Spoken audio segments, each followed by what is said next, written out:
আসসালামু আলাইকুম ওয়া রাহমাতুল্লাহ। সারা বাংলাদেশের আপামর জনসাধারণ, সুশিক্ষিত সর্বস্তরের সকল শ্রেণী পেশার সম্মানিত ব্যক্তিবর্গ, ভাই ও বোনেরা, আমরা বাংলাদেশি।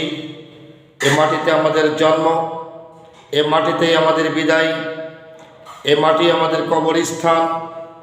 অতএব আমাদের এই লাল সবুজের স্বাধীন বাংলাদেশে পাশ্চাত্য পার্শ্ববর্তী বিভিন্ন এলাকা অঞ্চলের বিভিন্ন চক্রান্ত কাজ করে বিভিন্ন সময়ে যুগে যুগে সুযোগ বুঝে 12ই ফেব্রুয়ারি 2026 বাংলাদেশে ত্রয়োদশ জাতীয় সংসদ নির্বাচন, যেই সময় দেশের মানুষ এই নির্বাচন মুখর হতে একটি ইচ্ছা পোষণ করেছে, আলোকপাত শুরু করেছে, ঠিক এমন একটি সময় বাংলাদেশের ময়মনসিংহের ভালুকায় অনাকাঙ্ক্ষিত, কষ্টকর, দুঃখজনক যে ঘটনাটি ঘটেছে, এটার জন্য আমরা দুঃখিত, মর্মাহত, অনুতপ্ত।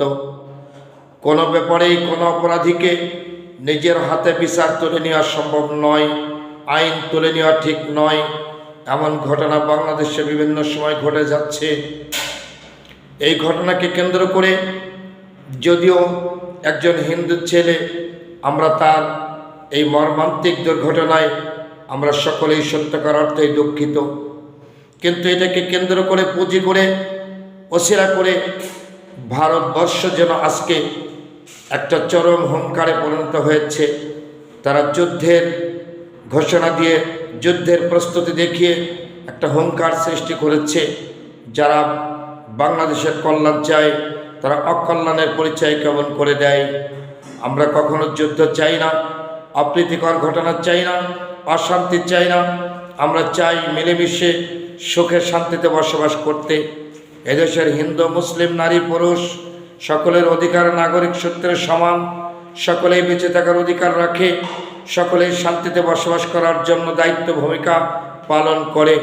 অথচ আজকের দিনে, আজকের সময়ে যেমনটি ভাবে আমাদের দেশের উপরে ভারতের চক্রাঙ্গানি চলছে, আমরা আশা করি এই চক্রাঙ্গানি আবার মুহূর্তেই নিভে যাবে, মিশে যাবে। এটা ভারতের নতুন অভ্যাস নয়।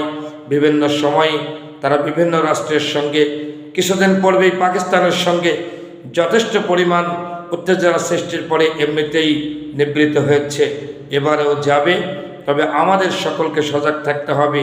কখনো বাংলাদেশের কল্যাণ ভারত চায় না, আমরা তা সঠিক করেই ভালো করেই বুঝি। আল্লাহ যেন আমাদের সকলকে এই উপলব্ধি জ্ঞানটুকুন দান করেন। আমিন। আমা তাওফিকি ইল্লা বিল্লাহ।